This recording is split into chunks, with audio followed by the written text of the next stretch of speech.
Throughout history, there have been many songs written about prisons.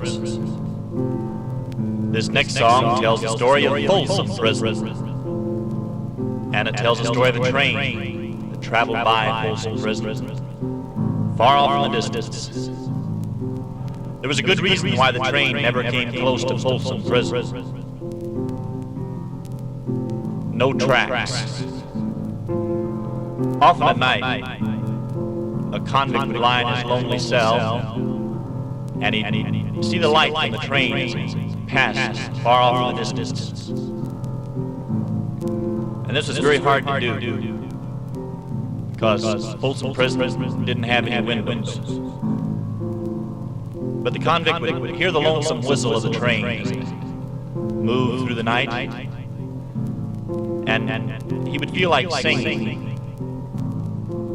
So he'd take out his piano that he'd made out of matchsticks and rat tusks, and he'd start to sing. This is the reason there are never too many houses built around prisons. It gets pretty noisy at night when a train goes by. The convict would sing because he was so lonely, so homesick, so blue, so tired, so nauseated, so headachy, so upset, so out of sorts. In fact, some of these men were nuts.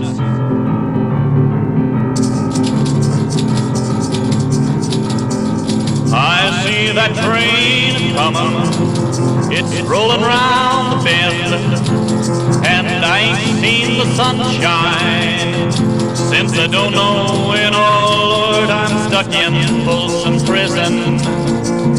That time keeps dragging on,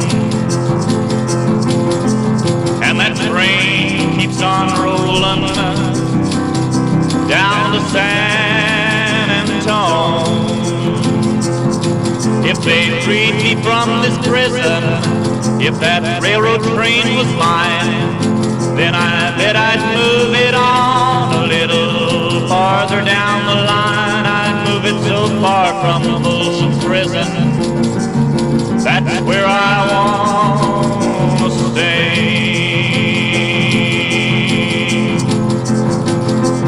Then I'd let that lonesome whistle blow my blues away.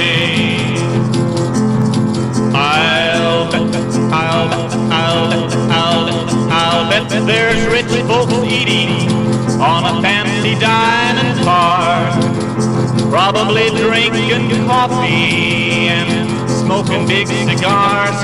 But I know I had it coming.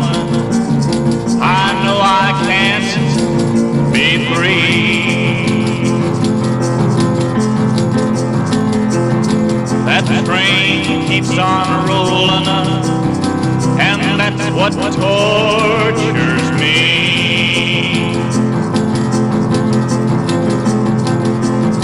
When I was just a baby, my mama told me, son, always be a good boy and don't ever play with the guns off. But I shot a man in Reno just to watch him die. Now that train keeps on rolling while I hang my head and cry. I'll bet there's rich folks eating on a fancy dining car, probably smoking coffee and drinking big cigars. But I know I had it coming. I know I can't be free.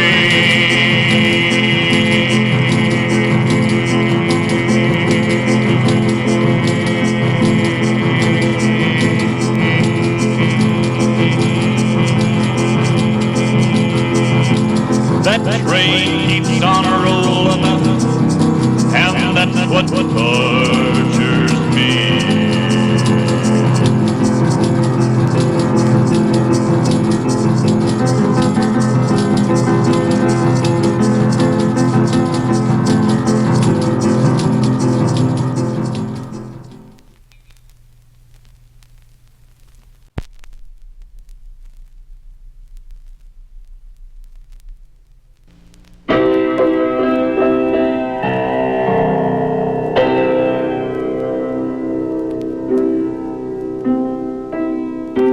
My dad was nice. My dad was good.